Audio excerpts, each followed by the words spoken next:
Olá, está uma vez mais Consciência. Hoje o programa aborda as TIC. As tecnologias de informação e comunicação desempenham nas sociedades modernas um papel indispensável. Nesta edição iremos procurar compreender como é que o desenvolvimento das novas tecnologias está a processar-se aqui em Cabo Verde. O governo e as suas políticas para o setor das TIC, as universidades e as tecnologias de informação, as ofertas de formação que têm neste setor e as empresas e as TIC são alguns dos tópicos que nós temos para esta edição.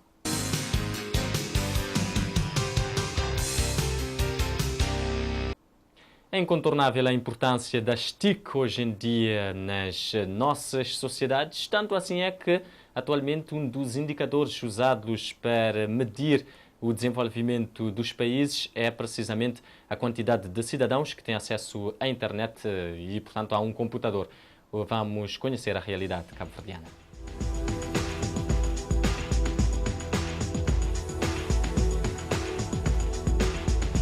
As tecnologias de informação e comunicação vieram para ficar e, mais que isso, hoje ditam o estado de desenvolvimento das sociedades. Em Cabo Verde, a taxa de penetração da internet é considerada elevada, se comparada com os países da nossa zona e com o continente africano em geral.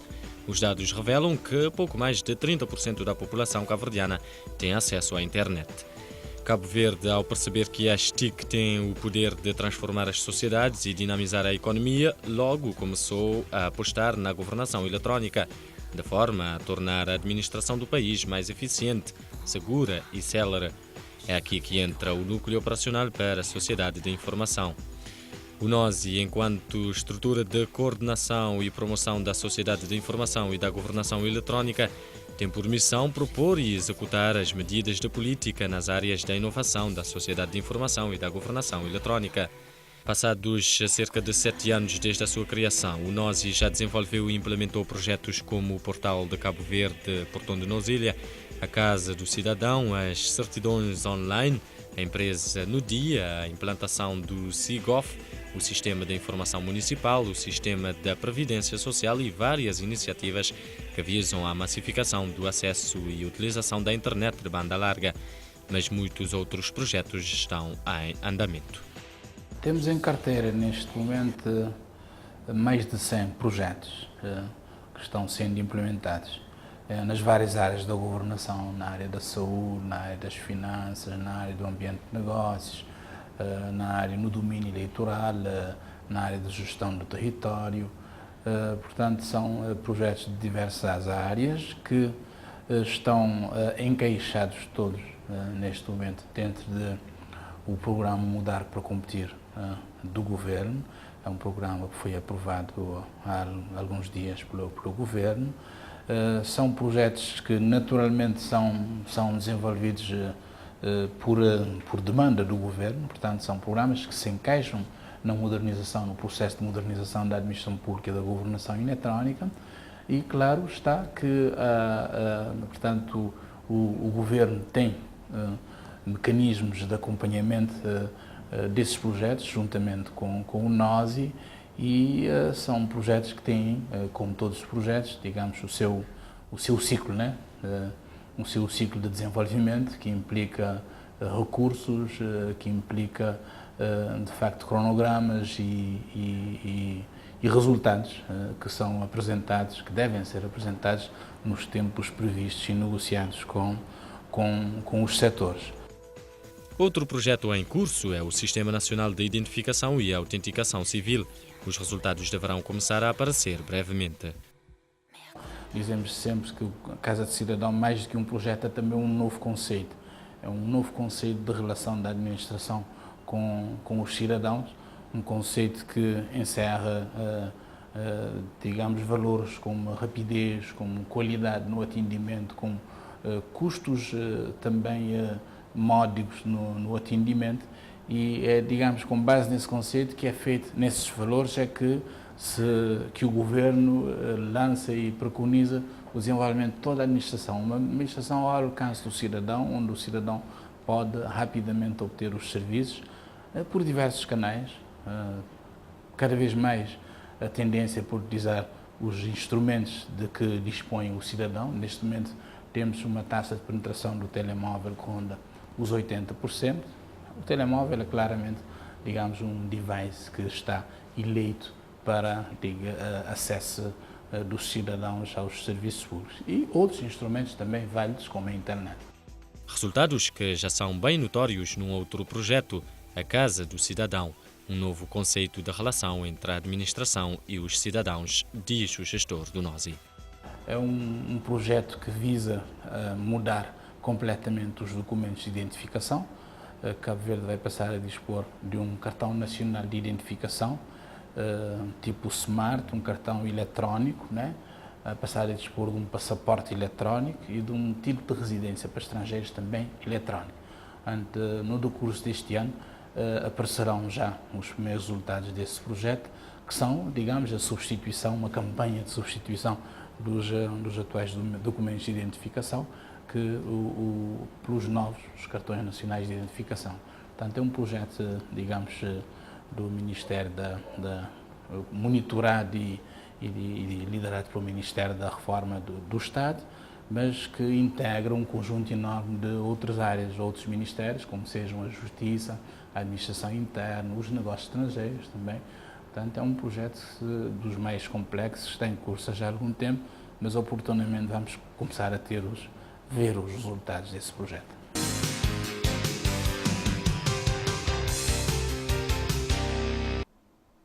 Falemos agora de um projeto muito badalado e peça-chave no chamado Cluster TIC, o Parque Tecnológico. O parque em construção na Chada Grande Frente, na cidade da Praia, vai ser o ponto de confluência entre o Estado, as empresas e as universidades. A experiência já adquirida por Cabo Verde no domínio da governação eletrónica, o ambiente de propagação das TIC, a existência de quadros e empresas com potencial são alguns ingredientes que fazem com que o país ambicione ser uma plataforma onde se possa produzir conhecimento para exportação em áreas bem específicas ligadas às tecnologias de informação e comunicação. Ao se falar no cluster TIC, torna-se necessário evocar o Parque Tecnológico, que acaba por ser a expressão física desse cluster. Em fase de construção na Achada Grande, cidade da Praia, o Parque Tecnológico será o ponto de confluência entre três importantes partes: o Estado enquanto promotor dos investimentos, as empresas e as universidades. O parque tem que criar condições para que as empresas possam instalar-se, as empresas possam ter condições de competitividade, e ter essas condições de competitividade significa poder partilhar, poder ter serviços partilhados, né? Reduzindo os custos operacionais para aumentar a competitividade, né? As academias terão que estar presentes, né? Serão uma espécie de alimentador portanto, do parque e do cluster em termos de recursos, mas estarão presentes instituições que têm a ver com a certificação. É preciso muita qualificação e muita certificação. A incubação, incubadoras estarão presentes também como forma de criar, portanto, de fazer startups, criação de empresas em nichos muito específicos onde podemos perfeitamente ser competitivos. O Parque Tecnológico vai albergar várias entidades. A interação entre o parque e a sociedade irá ser ditada pelo tipo de relações que as entidades já cultivam com o seu meio envolvente. Quanto ao modelo de gestão da infraestrutura, um estudo da viabilidade do Parque Tecnológico em andamento irá determinar esse modelo. O modelo de gestão do parque será também objeto desse estudo. O parque é um ponto de convergência, portanto, dessas instituições e transporta também, digamos, as relações que essas instituições têm com a sociedade. Eu acho que tem que haver um sistema de retroalimentação permanente entre o parque e a sociedade, onde efetivamente o parque e o cluster possa trazer benefícios. Esse é que é o objetivo último, trazer objetivos e criar riqueza para que efetivamente os cidadãos possam enfim, ter maior qualidade de vida. As tecnologias de informação são cada vez mais um poderoso instrumento também para a redução da pobreza. de modo que o parque será uma forma de criação de riqueza nacional, naturalmente com impactos diretos na qualidade de vida dos cidadãos. O Parque Tecnológico da STIC está a ser construído por fases. A primeira está em vias de ser concluída. Propomos uma breve visita guiada às instalações. Se não considerar nível de segurança 0 lá fora, quando vou passar para ali, vou passar para nível de segurança 1. Mas esse porta ali sim, que é para ele abrir, ele tem que ser ele é biométrico, ou seja, são pessoas que têm autorização de biometria, fingerprint ou leitura de íris, ainda que é definido bem. Isto a passar que é para dentro através daquela leitura. Deve ter notado que lá tem um desnível mais alto, na primeira degrau, é que todo esse edifício tem um piso técnico de 30 centímetros. A semelhança daquele lá de cima também vai receber clientes, só que ali está destinado a serviços de hosting e housing.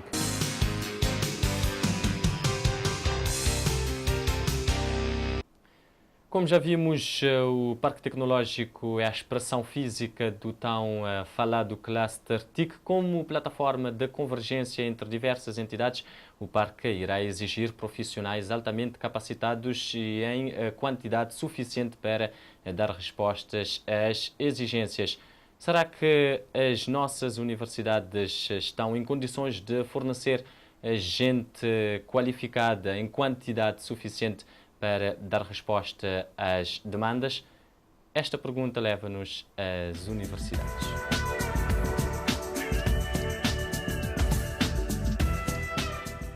A maioria das instituições de ensino superior no país tem apostado nos cursos de informática.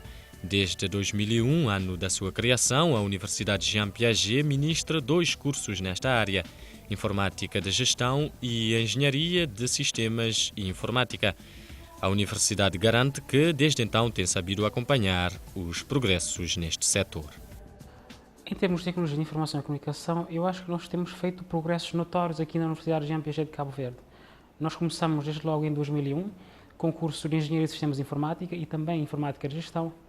Na altura tínhamos uma infraestrutura das tecnologias de informação e comunicação que permitiu arrancar a universidade. Essa infraestrutura, digamos, melhorou substancialmente em termos de largura de banda de acesso à internet, em termos de equipamentos aqui disponibilizados, em termos de formação complementar que nós disponibilizamos aos nossos alunos. Portanto, a universidade tem já mais de 10 anos de vida, não é? E durante esse período de tempo, a nossa oferta formativa em termos de tecnologias de informação e comunicação, a nossa infraestrutura de tecnologias de informação e comunicação e aquilo que nós oferecemos à nossa comunidade académica e, em particular, aos alunos da área de tecnologias de informação e comunicação, melhorou substancialmente. E olhando para a nossa realidade hoje, eu vejo, por exemplo, que nós já formamos dezenas, ou melhor, quiçá centenas de quadros superiores na área das tecnologias de informação e comunicação e que estão a prestar um serviço muito valioso a Cabo Verde. Há dias, por exemplo, eu estive no NOSI e vi que, sem exagero, cerca de 30% das pessoas que lá estavam a trabalhar, não é? De alguma forma passaram pela Universidade Jean Piaget, 20, 30% dessas pessoas. E é um número bastante interessante. Refiro-me ao caso do NOSI porque é uma instituição, digamos, que ao nível da administração pública é uma referência nas tecnologias de informação e comunicação em Cabo Verde. Portanto, isso permite-me dizer-lhe que, na verdade, nós demos passos substanciais na senda da melhoria da nossa oferta formativa e da nossa própria infraestrutura da STIC aqui na Universidade Jean Piaget de Cabo Verde. A Universidade de Cabo Verde tem uma experiência mais recente neste domínio. São também 2 os cursos ligados às tecnologias de informação e comunicação, Engenharia Informática e Multimédia e Comunicação. A Universidade Pública, diz o coordenador da área de Informática, está no bom caminho. Creio que a Universidade está num bom caminho. Está num bom caminho, sem dúvida, porque uma coisa que nós temos aqui que é muito interessante, é que os nossos professores ligados à TIC, ligados à área tecnológica, são professores muito jovens. São pessoas jovens, média, muito jovens, e que vêm com uma vontade enorme de trazer coisas novas que aprenderam fora, na universidade, no mundo lá fora, e portanto, põe um patamar muito lá em cima que às vezes a própria universidade tem dificuldade em acompanhar. O mercado é cada vez mais exigente e, a cada dia que passa, impõe novos desafios às instituições de formação. Os currículos dos cursos têm procurado acompanhar esta dinâmica.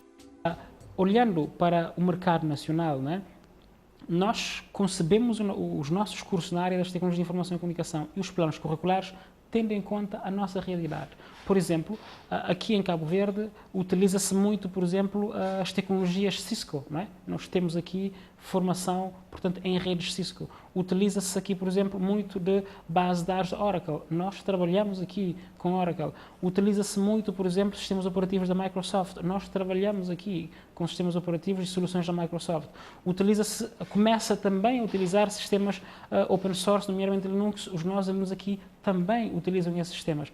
Portanto, nós estamos aqui com uma constante vigilância tecnológica para colocarmos, portanto, os nossos cursos à altura dessa dinâmica das tecnologias de informação e comunicação, tendo sempre presente as reais necessidades de Cabo Verde e a própria dinâmica, portanto, do setor das TIC aqui em Cabo Verde. A criação do parque tecnológico aqui em Cabo Verde vai trazer novas exigências portanto, a Cabo Verde e às instituições de ensino superior em particular. E, naturalmente, nós temos a determinação e a vontade de estarmos sempre vigilantes para adequarmos a nossa oferta formativa, portanto, à própria dinâmica do mercado. O que a universidade tem para oferecer é exatamente isso. Recursos humanos e capacidade intelectual, capacidade por lapidar, obviamente. Estamos a falar de alunos com talentos, com muito talento, com campo para trabalhar e que precisam, obviamente, ser lapidados, não é? Precisam ser polidos para que, de facto, sigam o rumo certo e produzam algo palpável. Mas o desafio está lançado e os alunos têm feito coisas magníficas. A exposição, por exemplo, na Semana Team mostrou alguns trabalhos que despertaram o interesse de algumas empresas que participaram, por exemplo, também na feira e que quiseram contratar rapidamente esses alunos. Alguns tiveram contato direto e já estão no processo de ver como é que funciona, se é estágio, contrato, mas temos aqui, digamos, um diamante bruto por lapidar e acreditamos que é esse o caminho, não é? Acho que essa ligação universidade-empresas deve existir para fortalecer as próprias empresas e para editar o rumo das investigações da própria universidade. As universidades formam competências e, do outro lado, estão as empresas e instituições que absorvem essas mesmas competências. O NOSI, por exemplo, tem sido um grande empregador dos recém-licenciados na área de informática que saem para o mercado de trabalho. Outra empresa que tem sido uma importante parceira das universidades é a Prime, que vem recebendo todos os anos muitos estagiários. A percepção é que as universidades estão no caminho certo, embora haja algumas arestas por limar. Acredito que estamos a ir no caminho certo. Eu acredito que com um bocadinho mais, com algumas afinações, que as nossas universidades vão produzir excelentes técnicos nesta área. Obviamente precisamos de parcerias com fabricantes para os alunos começarem desde muito cedo a começar a testar determinadas práticas. Talvez falte um bocadinho o aspecto da comunicação. Isso é um déficit que nós notamos. Tecnicamente, até em termos de base de dados, ou programação, ou desenvolvimento, ou comunicações, os técnicos vêm bem preparados. Eu noto algum déficit a nível da gestão de projetos e na comunicação, da capacidade de construir uma ideia e transmitir essa ideia. Eu acho que aí temos de trabalhar um bocadinho mais a questão da língua. Isto é um setor em que temos que ter capacidade de nos exprimirmos fluentemente em inglês, nomeadamente, e mesmo noutras línguas. Eu penso que estamos no caminho certo. As universidades estão a dar os primeiros passos. As parcerias com universidades estrangeiras são fundamentais. Nós, por exemplo, neste momento temos uma das empresas do grupo tem uma parceria com uma empresa incubada da Universidade de Aveiro. E a Universidade de Aveiro e mesmo a Universidade de Coimbra, nós temos algumas relações que podem, de facto, nesse intercâmbio, acelerar o processo de consolidação dos cursos nesta área. As TIC constituem um setor onde ainda há muito por explorar aqui no país.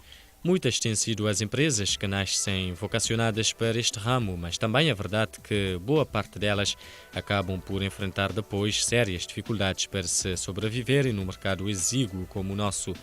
A Prime aparentemente não tem tido este problema. A Prime já tem alguns anos e alguns projetos que têm estado a ser desenvolvidos aos poucos vão começar a aparecer. Uma das grandes apostas que temos para este ano é a introdução dos pagamentos eletrónicos. Nós já tivemos um primeiro projeto com a imprensa nacional, em que colocamos os boletins oficiais todos online, com a possibilidade de pagamento não só com cartão Visa, mas com cartão 24. E agora vamos extrapolar este conceito para todos os setores da atividade. Temos um grande projeto na área dos hotéis, temos o objetivo de colocar 150 hotéis online, colocando definitivamente a nossa oferta de alojamento na internet, é um dos principais projetos. Temos um outro projeto muito interessante para o mercado angolano, foi o projeto que começou por ser desenvolvido, que nós estamos agora a adaptar aqui para esta realidade, na área da integração de um software de gestão integrado com uma espécie de um Facebook. Portanto, é a junção de duas plataformas numa única plataforma, também é um projeto muito interessante. Apesar das dificuldades que muitas empresas neste setor enfrentam, as perspectivas são boas, dizem os que estão na área, mas é preciso mais organização e sentido da oportunidade para que não deixemos o comboio passar. As perspectivas são animadoras, eu acho que ainda está tudo por fazer, mas falta-nos às empresas nacionais mais agressividade relativamente a alguns aspectos. Por um lado, nós não queremos ser meros importadores de tecnologia, trazer por trazer. Nós temos que poder acrescentar valor ou criar valor aqui em Cabo Verde. E existem ainda algumas barreiras. A questão da eletricidade é fundamental. Nós tínhamos um grande problema de acessibilidade que já se está a resolver. Portanto, o 3G trouxe novas perspectivas. Mas às vezes tenho algum receio que nós possamos estar a perder uma grande janela de oportunidade. Cabo Verde é uma referência na região e no nosso continente, em algumas áreas, nomeadamente na área da governação eletrónica. E eu penso que é preciso um maior envolvimento do setor privado na engenharia das soluções. Não digo mera disponibilização de programadores, não. A concepção de soluções adequadas à realidade do país e à realidade do nosso continente. Somos comparados com a África continental, com a costa ocidental africana, mas se repararmos também bem, esses são quase que os piores do mundo, não é? Ou seja, quando nós somos comparados com os piores do mundo, nós somos de facto os melhores, não é?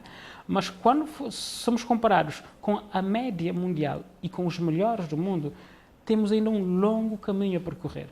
Há muita coisa que precisamos fazer aqui em Cabo Verde para melhorarmos os nossos indicadores em termos de tecnologia de informação e comunicação.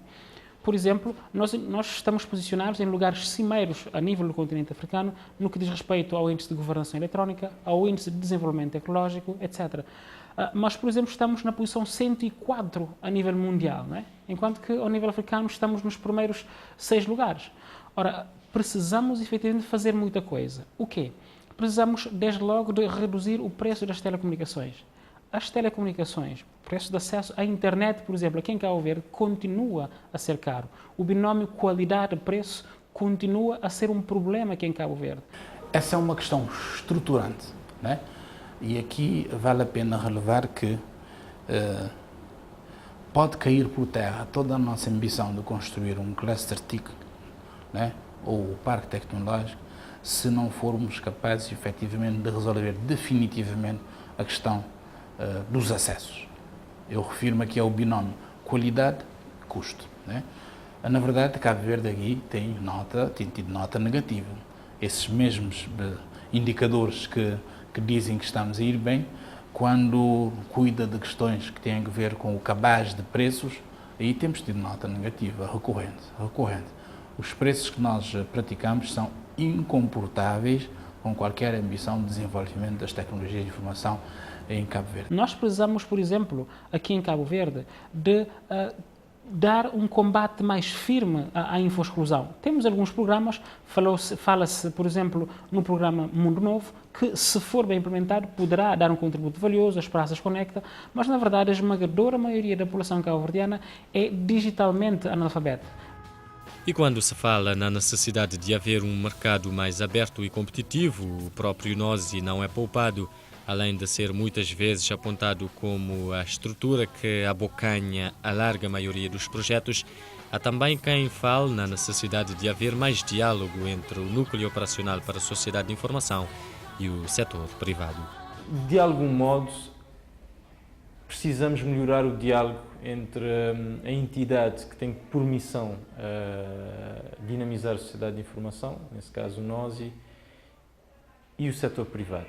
O setor privado, por outro lado, precisa se organizar um bocadinho mais. O que nós precisamos é, efetivamente, de não dormir à sombra das conquistas feitas e ganhar uma dinâmica bastante forte para, na verdade, promovermos, digamos, um maior desenvolvimento da sociedade de informação e da governação eletrónica aqui em Cabo Verde. Neste momento, por exemplo, nós não temos um plano estratégico para a governação eletrónica e para a sociedade de informação em Cabo Verde. O último plano chama-se PESI, não é? E foi aprovado pelo Conselho de Ministros e tinha um período de validade de 5 anos, 2005-2010. Estamos neste momento em 2012 e não temos um plano estratégico para a sociedade de informação, não temos um programa, digamos, estratégico para a governação eletrónica. Precisamos trabalhar nessas áreas. Se queremos desenvolver as tecnologias de informação e comunicação, nós devemos necessariamente, por exemplo, ter uma política de promoção do empreendedorismo tecnológico.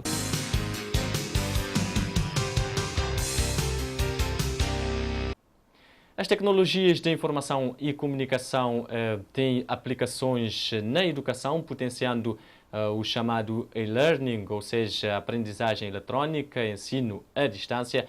O Consciência foi às universidades procurar saber como é que essas instituições têm tirado partido das TIC para promover o ensino-aprendizagem. Há muito que o e-learning faz parte do dia-a-dia das instituições de ensino superior em Cabo Verde. Alguns têm criado as suas próprias plataformas ou fazendo uso de outras já existentes. No caso da UniCV, tem-se usado a plataforma de acesso livre chamado Moodle. É um sistema que integra um conjunto de funcionalidades que permite que o professor integre num único espaço um conjunto de funcionalidades que lhe permite gerir a sua disciplina, permitindo que o aluno tenha acesso a um conjunto de recursos e interage com os alunos através de ferramentas que a própria plataforma disponibiliza, nomeadamente fóruns, chats e um conjunto de outras ferramentas de escrita colaborativa e de comunicação e interação, porque a plataforma Moodle, a vantagem dela, porque ela tem subjacente uma teoria de aprendizagem baseada no socioconstrutivismo, que vê o aluno aprender no processo social de interação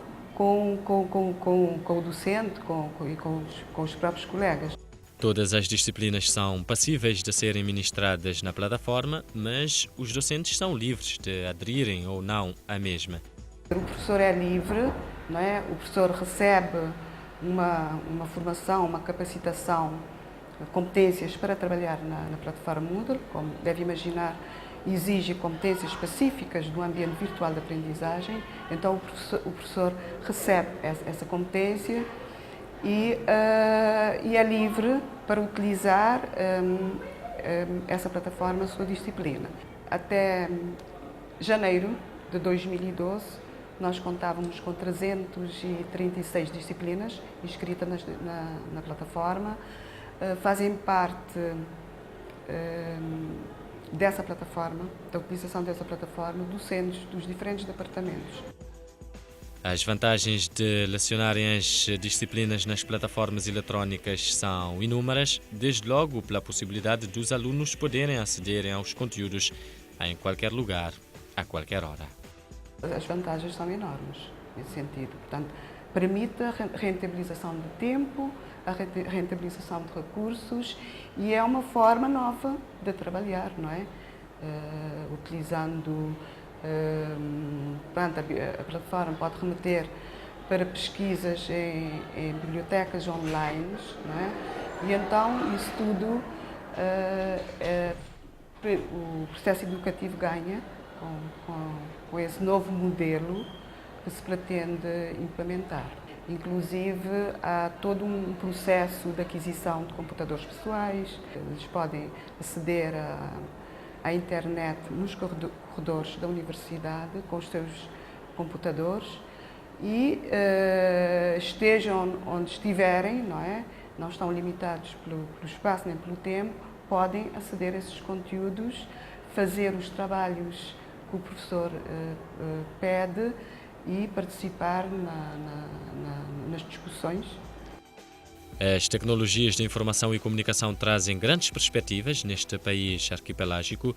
No caso do ensino universitário, destaca-se as possibilidades de melhorias substanciais no acesso ao ensino superior, gerando novas oportunidades àqueles que estão afastados dos principais centros universitários. Mas fica a ideia de que é preciso melhorar ainda muito mais a percentagem de acesso à internet.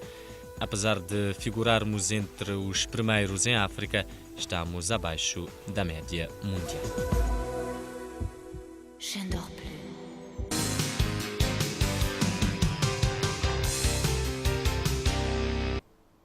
No cenário de tecnologias de informação e comunicação, levamos até si hoje o Consciência, esta quinta edição que abordou as TIC. Numa próxima edição traremos um novo tema sobre a ciência, sobre o ensino superior aqui em Cabo Verde.